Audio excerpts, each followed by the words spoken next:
For the last 15 years, Neal Chase of the Baha'i Faith has been proclaiming through a series of predictions in the form of press releases and live television broadcasts in Missoula, Montana, that Saddam Hussein would be killed, and that his death would be followed by the nuclear destruction of New York City, with the United Nations building being targeted in retaliation for the death of Saddam. Tonight, December 29, 2006, only hours after Saddam Hussein's execution, I had the opportunity to interview Mr. Chase, who claims that Saddam's death and the destruction of New York City are prophesied of in the Bible and the writings of Nostradamus.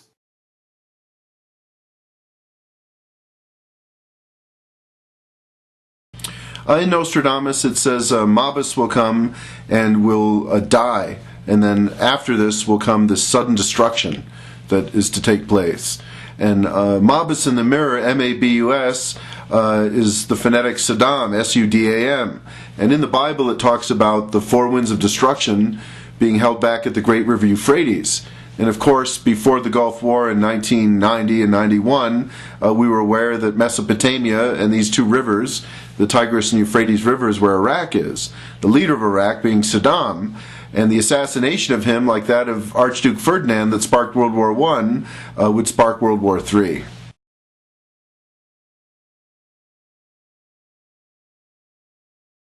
Yes, like the scenario itself and the names of Saddam and the area of the Tigris and Euphrates River where the four winds of destruction will be released, the dates and the timelines prophetically for the happening of these things are also given in the Bible.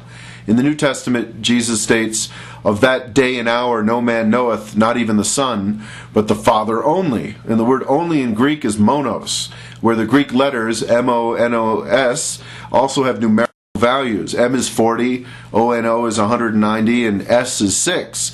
And this is a prophetic timeline that when you add it to the correct starting point the Bible gave the date 9/11/2000. And we knew at that time that a year from that day, as a day is a year, would be the 9/11 event that took place. And when we add 2300 evenings and mornings, a date given in Daniel chapter 8:13 to 9/11/2000, we get tonight, which is December 29th of 2006, when Saddam has been executed through this ploy by the international powers.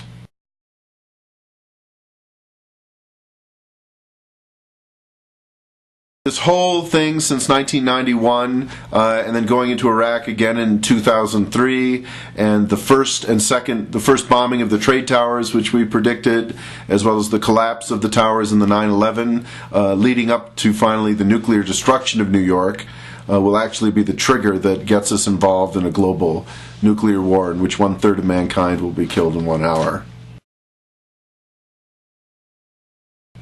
Well, the prophecies themselves aren't the cause of the thing happening. The foreknowledge that God had of this thousands of years ago that was given to the prophets.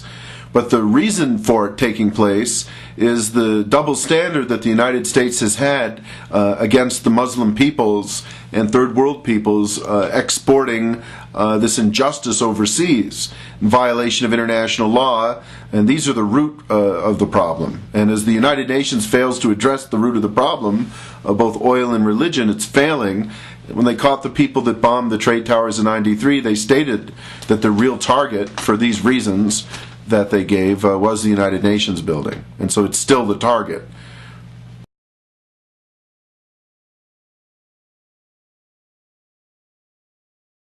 Well, people don't maybe comprehend what assassinate means. This is the systematic and deliberate murder of a high-level political personality by a government. And the United States has been calling for the murder of Saddam Hussein all of this time. And the fact that it was done systematically through a trial procedure and then an execution is the same as the way Jesus was executed and assassinated. And when it said Saddam would die and then a destruction would come upon them by a sudden, we knew that this word of death wasn't by old age, but would be by the deliberate murder of him. And the murder of a political personality is an assassination by definition.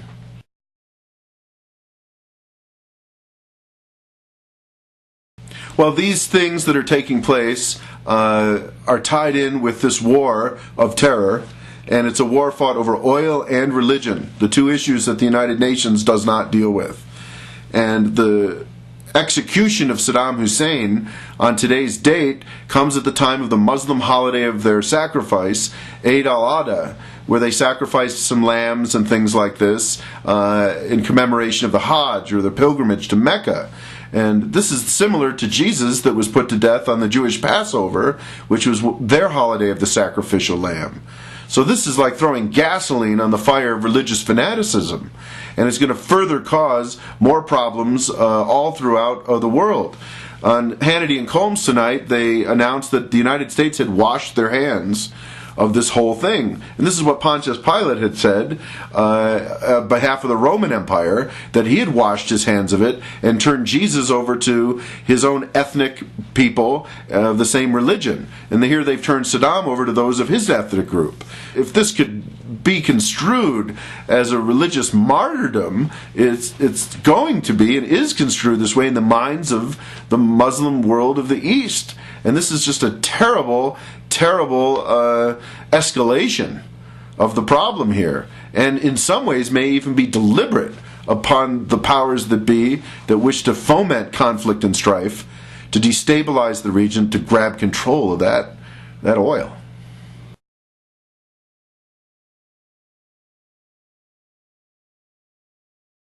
When covenants are broken, catastrophes result. And God's not in the business of destroying, but saving. And for instance, God had the foreknowledge of the flood that would take place. So he sent Noah, along with the plans to build the ark, to save all the people. And if the people would have accepted Noah, the prophet among them, they could have built 10 arks, 100 arks, 1,000 arks, and all been saved from this calamity. Well, God knew that man has a habit of hijacking his religions, whether it's Judaism, Islam, Christianity, Baha'i, Hindu, Buddha, any of the world religions that are out there, Zoroastrianism. And he saw these conflicts that we're in today with oil, the nuclear age, and the Industrial Revolution. So before we got into this situation, God sent the second coming of Christ, a male sperm descendant of King David that's seated upon David's throne with the Baha'i peace plan to save us from these calamities. And this happened in 1863, over 100 years ago. But as the people stand in rejection of this peace plan, and in the rejection of this promised one, Baha'u'llah, seated on the throne of David, this catastrophe is upon us now. Baha'u'llah comes from this line of exiled monarchs of King David that were the legal heirs from the legal inheritance of the throne of King David, which is the throne for the kingdom of God on earth as it is in heaven. And these exiled monarchs are called exilarchs. And the Greek word Christ comes from the Hebrew word Messiah, which literally means anointed one. And the full title is Messiah ben David. And this refers to the anointed male sperm descendant of King David. And this is why Baha'u'llah, as the heir to David's throne legally, from this genealogy of exilarchs, the exiled monarchs of David, fulfills prophecy for the second coming of Christ. Well, these waters of life, this peace plan, are free of price, like it says in the Bible, and they can go to UHJ.net and Bupc.org to get this information and to write in with questions and get the solutions for the problem that we're into, to get this education that's free. And if they can see that this is authentic, that it really is the second coming of Christ, then they can accept it. Because authenticity is the criteria for believability. If it's authentic, then we can believe it. And so UHJ.net and Bupc.org are two places where they can get this. And right now, in the 7th District Court of the United States, these websites are under threat of being shut down by the enemies of this cause. And so they'd better go to these websites now while they're able to, before they're possibly removed from the public domain.